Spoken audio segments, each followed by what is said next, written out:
So, ito po pala yung mga gagamitin nating ingredients. So, first step guys is lulutuin muna natin yung kakawin natin, chocolate glaze. Ayan. So, lalagay natin first step yung chocolate powder and then yung milk powder and then mag-add tayo ng water.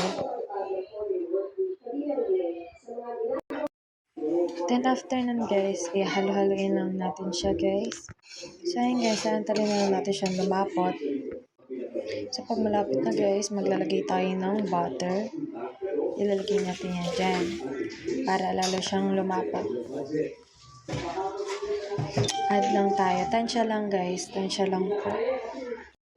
So guys, ngayon guys, ilalagay na natin yung ginawa natin chocolate glaze. I-cook na natin yung mga mini cake natin.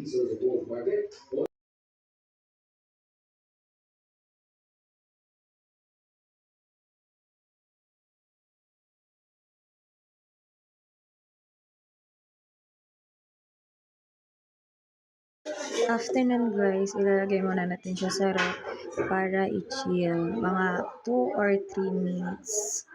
Yes. So ngayon guys, maglalagay na lang tayo ng design. Yung mini stick. Online chocolate stick guys. Binili ko lang yun sa labas. So guys, dahil tapos na natin gawin yung petit four glaze, dito naman tayo sa petit four fries. Lalagay lang natin itong mga kinat kong banana.